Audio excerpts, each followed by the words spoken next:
Madame, Messieurs, bonsoir, bienvenue dans la place de l'info, j'espère que vous allez bien. Nous allons pendant toute la semaine recevoir des militants jeunes des différentes formations politiques afin de faire votre choix pour dimanche, parce que vous allez voter en Pays de Savoie.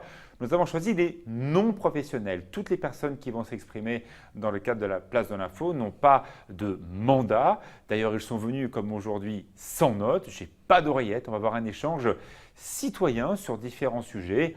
À vous de choisir le candidat ou la candidate qui ressemblera le plus à vos idées. C'est pour ça qu'on voulait quelque chose d'un peu plus libre. J'espère que ça vous plaira. Auparavant, bien sûr, Thierry Paul, mais qui n'est candidat à rien à part à nous annoncer des jolies choses. Je suis parti en vacances, Thierry, pendant 10 jours. Il ne pleut toujours pas. Non, il n'a pas plu pendant votre absence, hein. Pas une goutte. Alors ça donne quoi cette semaine? Il a fait froid. C'était l'info de ce matin. Moi, j'ai fait le marché ce matin à 8 h. À Annecy, il y avait de la bise, il faisait 4 degrés, on se caillait. Oui, on va même avoir droit à des gelées dans les prochains jours. On va voir une image webcam de Genève de ce matin, où il faisait un petit 5 degrés ce matin au cœur de la cité de Calvin. Voilà, donc ça c'était en milieu de matinée, le ciel s'est bien dégagé, c'était un peu couvert ce matin, ça s'est dégagé par la suite. Puis on va garder ce ciel bien dégagé grâce à la bise pour toute cette semaine. Mais par donc contre, toute la semaine de la bise. Ouais, par contre, il va faire froid. Ouais, ça remonte un peu en fin de semaine? Ça remonte à partir de vendredi avec l'arrêt de la bise. Ouais. Ça devrait s'arrêter, donc ça devrait remonter vendredi, samedi. Petit coup de frais quand même dimanche, ça va ressouffler un petit peu. La bise va se remettre un petit peu en marche. Mais après, ça repart à la hausse derrière. D'accord. On ne voit toujours pas de perturbation? Milieu de semaine prochaine, possible qu'on récupère une perturbation avec cette fois-ci de la pluie. Bon, très bien Thierry. Bien, écoutez, on va faire le détail de la prévision pour mercredi dans quelques instants, votre rendez-vous habituel. Maintenant, c'est la place de l'info et nous commençons par le Front National.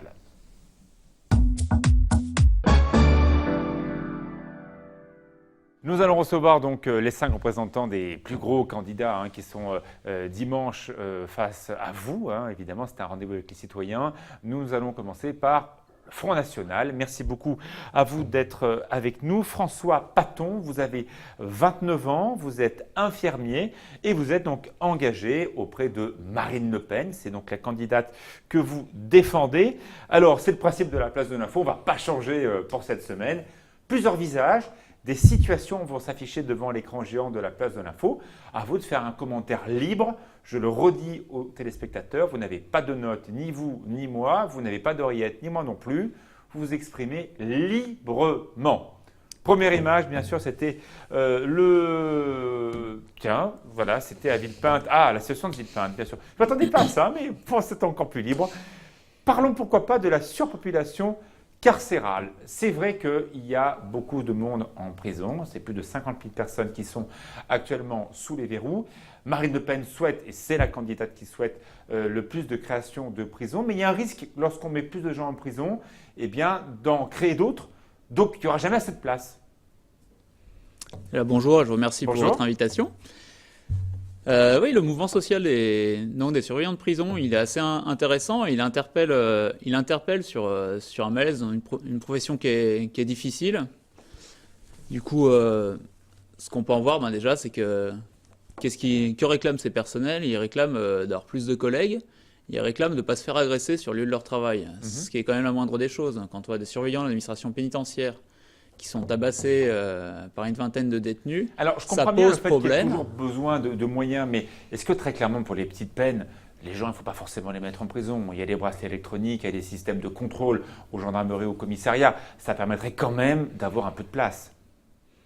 Alors après, la question, elle est double, elle est philosophique. Est-ce qu'il faut enfermer ou est-ce qu'il faut aller vers d'autres moyens d'application de la peine? Voilà, la question, elle est philosophique. Je ne suis pas forcément. Vous savez qu'aujourd'hui, il y a une personne sur deux qui est sous les verrous, qui est en attente de jugement.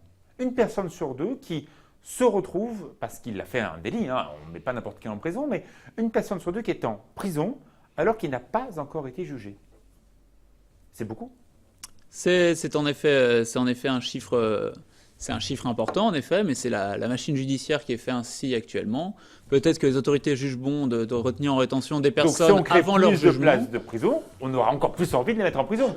Après, on peut se poser une question intéressante, c'est qui est en prison? A priori, ce sont donc des personnes délinquantes. Et ensuite, d'où viennent ces personnes? Et par exemple, dans les propositions de Marine Le Pen, dans le cadre de la présidentielle 2017, il y a le fait que des ressortissants étrangers qui sont condamnés en France puissent effectuer leur peine de prison dans leur pays d'origine. Ce qui permettrait de libérer des places dans nos prisons, afin d'éviter ce phénomène de surpopulation. C'est l'idée de Marine Le Pen que vous retenez. Deuxième visage que l'on va voir, bon, c'est un personnage historique, c'est Napoléon. Napoléon, l'auteur du Code civil, qu'on va vous mettre aussi à l'image. Le Code civil qui a deux choses importantes, c'est le droit du sol et le droit du sang. En l'occurrence, quand vous êtes né sur le sol français, vous gardez la nationalité française, et le droit du sang, si l'un de vos deux parents est au moins français, vous avez la possibilité de récupérer la nationalité de vos parents. Hier, Marine Le Pen est revenue sur cette idée, ça c'est un des grands classiques du Front National. Vous attendiez le fait que Marine Le Pen remette complètement en cause cette situation ? Alors d'une part, je vous avouerai que entre mon activité professionnelle et le lundi de Pâques que j'ai passé avec ma famille, je n'ai pas prêté plus attention que ça aux échos et au contenu de la réunion publique à laquelle vous faites allusion. Elle est très clairement contre le droit du sol. Si vous n'êtes né en France de parents étrangers, ce n'est pas pour autant que vous avez la nationalité française. Ça vous va ça ? Je ne crois pas que ce soit une nouveauté dans les propositions de Marine. Elle est moins dit les derniers temps, c'était un peu plus doux, on trouvera des solutions. Là, elle repart dans les mêmes idées que son père, ou que Marion Maréchal Le Pen. Il y a une ligne politique au Front National, et tant mieux, c'est un mouvement structuré.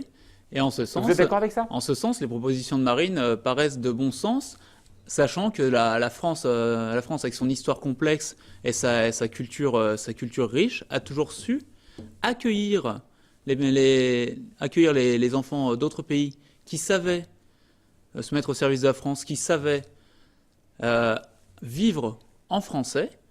Mais il est certain qu'aujourd'hui, le droit du sol, il est vraiment largement dévalué du fait du trop grand nombre de personnes à qui on accorde la nationalité française sans qu'ils ne se sentent français. Regardez, au moment de la Coupe d'Afrique des Nations, vous voyez des gens qui se battent dans la rue, Algériens contre Ghanéens, en France.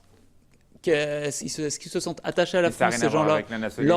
Lors des matchs de football France-Algérie, vous avez des gens qui sont français, comme vous et moi, qui ont des papiers d'identité français, et qui vont soutenir l'Algérie, et qui vont, comme on a vu il y a quelques années, envahir la pelouse du stade.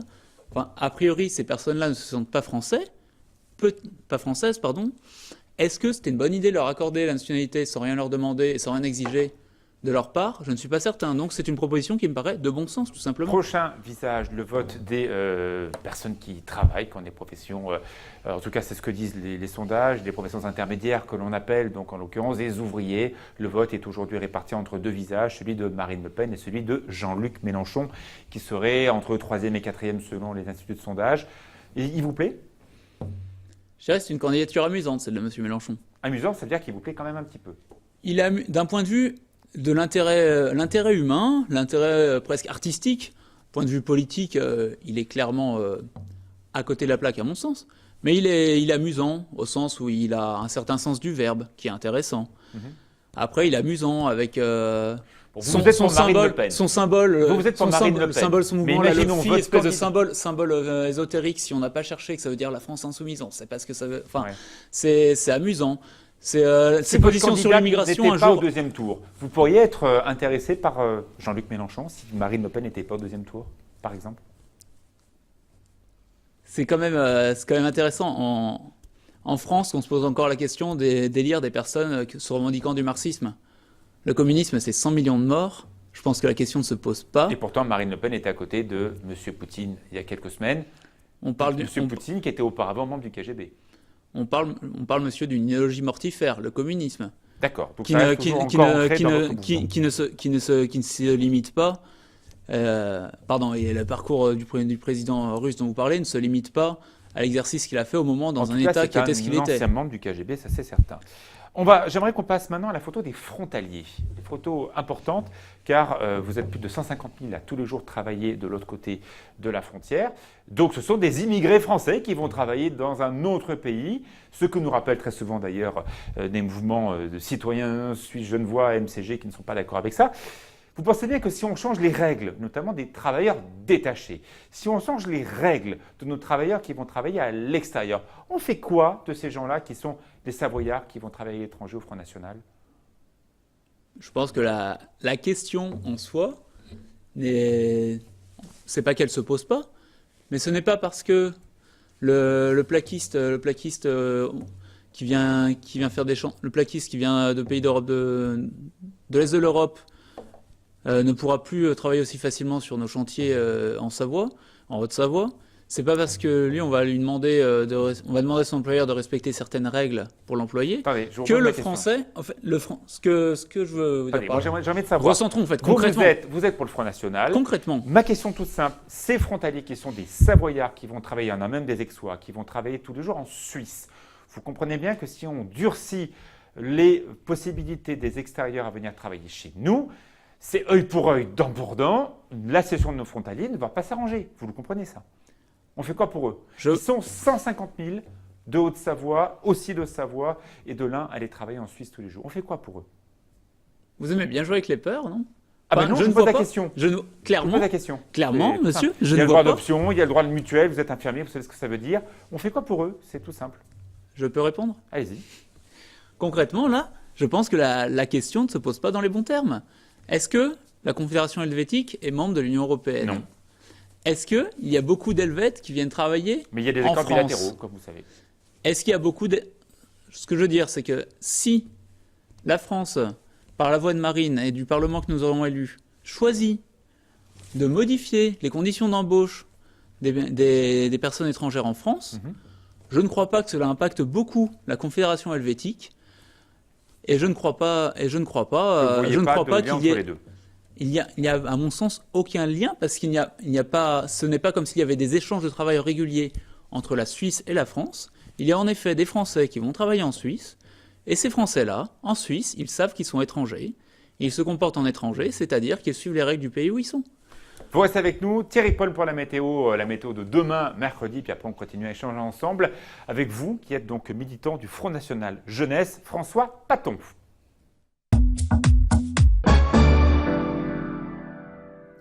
De retour dans la place de l'info, dans quelques instants, un militant du Front National Jeunesse, François Paton, est avec nous. On parle des sujets de politique. Voilà, ce n'est pas un professionnel, il s'exprime avec ses mots, comme tous ceux qui vont venir cette semaine. À vous de vous faire votre propre idée. On est un peu en dehors des cercles établis et habituels de la politique française. Thierry, la météo de demain, mercredi, ça donne quoi? Alors, belle journée, ensoleillée. Mais malheureusement pas très très chaude. On va même retrouver quelques petites gelées le matin jusqu'aux régions de plaine, -1 à Albertville, -2 à Saint-Jean-de-Maurienne. Puis l'après-midi avec la bise, ça a du mal à grimper, 13 à 14 degrés, pas plus. On est en dessous des normales de saison, 11 degrés pour Annecy ou pour Genève également. Et là aussi, petite gelée le matin, mais du côté du ciel, vous voyez, c'est plein soleil et ce sera comme ça pour toute la semaine. Et la matinée la plus froide avec les gelées les plus marquées, ce sera jeudi. Oui, attention pour les arboriculteurs qui sont dans la plaine d'Albins, tout est en fleurs, la nature s'est tellement réveillée ces derniers jours que voilà, faites attention, il y aura des jolies gelées, on l'a vu, même en plaine. Même en plaine, bien sûr. Merci Thierry, vous restez avec nous. Nous parlons de politique. Vous savez, on va voter dimanche prochain. Nous avons avec nous des militants toute la semaine. Ils sont jeunes, ils croient à un parti, ce ne sont pas des professionnels, donc ils ont leur mot. Ce n'est pas comme d'habitude, ça tombe bien. Merci, Monsieur François Paton, d'être avec nous. Plusieurs images vont apparaître sur ce mur, à vous de faire un commentaire. La campagne se déroule bien sûr sur les réseaux sociaux et si un parti a eu un petit peu d'avance par rapport aux autres, même si maintenant les autres partis ont pris beaucoup de retard ces dernières années, c'est le Front National avec un site assez proche du vote, celui de Bloc Identitaire, Génération Identitaire. On va mettre donc ce type de publication que l'on voit beaucoup sur Internet. Marine Le Pen a bien précisé qu'il ne s'agissait pas des communications du Front National, mais a quand même à plusieurs reprises rendu hommage à différents blocs, donc blocs sans Internet, dont celui-ci, qu'elle trouve très frais, très rapide et très vivant. Vous en pensez quoi des publications du Bloc Identitaire? J'ai reçu ce matin votre liste de sujets assez tard. Et donc, je me suis renseigné sur ce que c'était bloc identitaire. Vous ne le connaissiez pas? Apparemment, dans ces termes-là, bloc identitaire, apparemment, c'est un mouvement qui, en tant que tel, n'existe pas. Qui n'existe plus. Mais qui s'appelle Génération Identitaire aujourd'hui. Si vous le dites. Et donc, votre question à ce sujet, c'était... Qu'est-ce que vous en pensez? La structure en elle-même, écoutez, je fais la campagne pour Marine Le Pen. Mais vous les connaissez. Au sein du Front National. Vous les connaissez. Français de souche et fier. C'est pas très loin de la France aux Français où on est chez nous. C'est pas très très loin. On joue sur les mots là. C'est un concept, ce sont les idées qu'ils défendent et... Donc vous êtes plutôt proche de ça? Ce sont leurs idées. J'ai l'impression que vous regardez les mêmes idées que celles du Parti Socialiste. Comment ça? C'est quand même pas loin de vous, ça. Je vois pas ce qu'il y a de... Enfin, comment dire? Moi, je qualifie pas. Non. Juste savoir si vous vous sentez proche ou pas. C'est juste ma question. Je suis pas là pour juger. Moi, je suis journaliste. Ce ne sont pas les termes qu'on utilise dans le... C'est qu'une question de langage. C'est pas une question de langage. Ce sont pas les thèmes mis en avant dans le programme de Marine. Ok. Alors, quant à la fierté d'être français, il est certain qu'elle a inclus, elle, dans le programme de Marine. Un autre personnage, alors qu'on n'entend plus du tout depuis quelques semaines, alors que, effectivement, cet artiste de grand talent, parce qu'il ne faut pas enlever à Dieudonné le fait d'être un comique qui a beaucoup de talent, mais qui, à un moment ou à un autre, a dérapé. Et d'ailleurs, il y a des condamnations de Dieudonné à plusieurs reprises sur des propos qu'il a tenus, notamment qualifiés de xénophobes et racistes. Aujourd'hui, c'est un partenaire du Front National. Il est très proche de Jean-Marie Le Pen. Vous en pensez quoi de cet artiste ? Sur sa qualité artistique, je connais pas suffisamment pour me prononcer. Jamais Ma question toute simple, il vous plaît ou il vous plaît pas? Après ça, je vous dis, je le connais pas, je peux pas me prononcer là-dessus.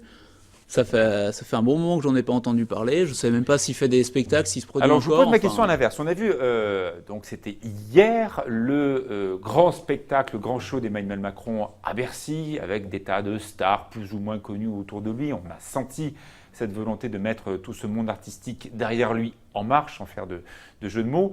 Marine Le Pen, c'est vrai qu'il y a beaucoup moins de gens connus derrière elle. Il y a un humoriste qui est plus ou moins connu des années 80. Il y avait Jean Roucas, même s'il a pris, semble-t-il, de la distance face au mouvement.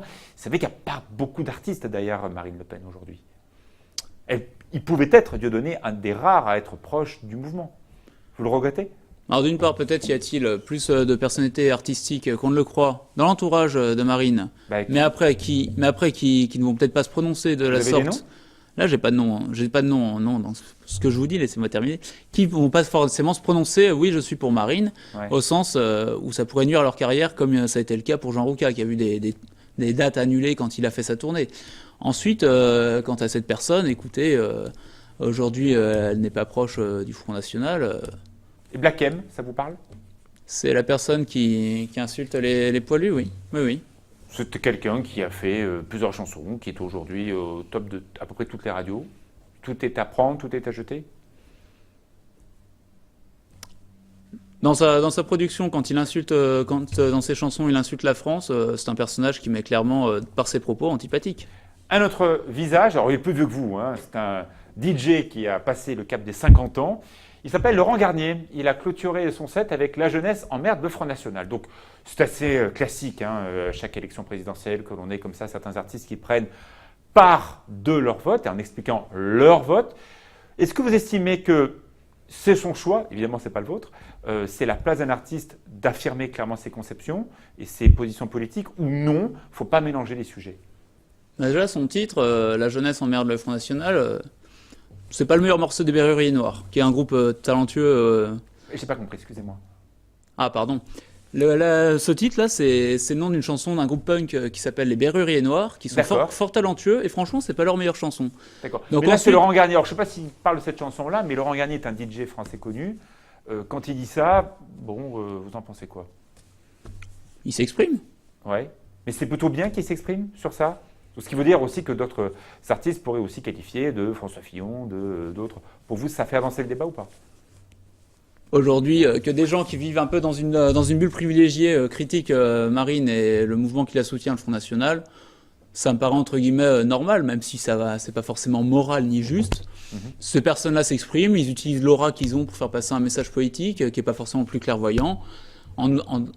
Mais très franchement, le premier parti pour qui vont voter les jeunes, c'est le Front National. Le premier candidat, le candidat de la jeunesse aujourd'hui, c'est Marine. Alors justement, il y a une jeune candidate dont on parle un peu moins depuis quelques jours parce qu'elle s'est, semble-t-il, un peu brouillée avec sa tante. C'est Marion Maréchal Le Pen, la nièce de Marine Le Pen, qui très clairement a déclaré la semaine dernière que si les choses continuaient ainsi, elle rendrait son écharpe de députée, elle annulerait, en tout cas elle ne souhaiterait plus de mandats locaux pour aller dans la société civile. D'ailleurs, un certain Philippe de Villiers lui a dit « mais écoute, si c'est ça, tu ne vas pas aller être vendeuse chez Carglass ». Bon, ça fait rire tout le monde, mais très clairement, cette jeune candidate, en tout cas aux élections des législatives dans le sud de la France, risque de ne pas se présenter parce qu'elle n'est pas d'accord avec sa tante. Vous, au Front National Jeunesse, vous êtes plutôt Marion ou plutôt Marine? L'ensemble du Front National, le Front National de la Jeunesse inclus, oui. est derrière Marine, oui, qui non, fixe la ligne. Vous êtes proche de Marion ou proche de Marine? Ensuite, chaque génération a ses façons. Chaque génération a ses façons de s'exprimer, a ses priorités. Quelles sont vos idées? Pas les mêmes. Je fais confiance à Marion Maréchal Le Pen, qui est le plus jeune député de l'Assemblée nationale, qui est député de Vaucluse, qui siège à la région PACA aussi. Je lui fais confiance pour avoir l'intelligence de maintenir le cap et d'être dans la ligne. Surtout pas rentrer dans le débat. Marine. Vous voulez pas rentrer dans le débat Marion, Marine, mais c'est pas les mêmes. Marion, elle est encore plus à droite que Marine. Il y a des idées de Marion Maréchal Le Pen. Elle est contre l'avortement, elle est contre le mariage homosexuel, elle est contre beaucoup de choses ou pour beaucoup de choses, mais en tout cas, elle est d'une position plus radicale que sa tante. Est-ce que ça vous plaît ou pas? C'est tout ça ma question. Vous m'avez invité pour parler des propositions présidentielles de Marine, et en ce sens, qu'il y ait différentes... Ça joue dans le débat. Le fait qu'il y ait différents points de vue et des points de vue complémentaires dans une structure politique, c'est normal. Et c'est même très sain. Le tout, c'est de pouvoir débattre et ensuite de chacun agir derrière la ligne. Vous voulez pas vous mettre mal à l'aise avec personne. Pour qu'un mouvement fonctionne, il faut qu'il y ait un chef. Bon, quand alors, le chef le a dernier décidé visage, quelque chose, il faut y aller. Gilbert Collard, là, je pense que votre réponse va être claire, qui a été victime d'une agression, on peut la clarifier ainsi. Ce week-end, un cocktail Molotov aurait été envoyé face à ce député Front National. Évidemment, vous déplorez cette attitude. Maître Collard, qui est talentueux et qui a souvent des bons mots, en effet, il a été agressé par des personnes qui, au nom de la démocratie, veulent brûler des locaux, brûler des personnalités. Et s'il n'y avait pas les forces de l'ordre qui font leur travail, Maître Ils le font Collard, plutôt bien. Bien sûr, ce que je vous dis, s'il n'y avait pas les forces de l'ordre qui font leur travail, Maître Collard serait peut-être passé de vie à trépas aujourd'hui. Donc on voit là toute la violence et la bêtise d'une extrême gauche assez crasse, qui n'a aucune proposition. Vous n'avez pas parlé d'extrême gauche jusqu'à maintenant. Qui n'a aucune proposition, sinon d'agresser les patriotes. Et ce que je retiens de votre exposé, c'est que vous aimiez tout à l'heure pas mal Mélenchon. On a senti qu'il y avait une petite tendresse, enfin peut-être pas jusque-là, mais vous aimiez le personnage. Par contre, là, vous concluez ces 20 minutes avec l'extrême gauche. On a l'impression que c'est quelque chose qui vous a un peu réveillé, ça, l'extrême gauche. Quand des personnes se font agresser, menacées de mort... Mélenchon, il est d'extrême gauche. Tout à fait. Ce sont d'ailleurs les mêmes qui vont aller souvent, les mêmes personnes très certainement, qu'on va pouvoir retrouver dans des réunions publiques de M. Mélenchon, et qui ensuite vont pouvoir venir agresser les militants du Front National. François Paton était notre invité, c'est le Front National Jeunesse. Il s'est exprimé comme tous les autres candidats avec ses mots. Merci beaucoup d'avoir été avec nous. Toute la semaine, vous allez pouvoir, jusqu'à vendredi, rencontrer comme ça des jeunes investis en politique qui ne sont pas élus et pourtant y croient en leur candidat. Tout de suite, le journal. Bonne soirée, à demain.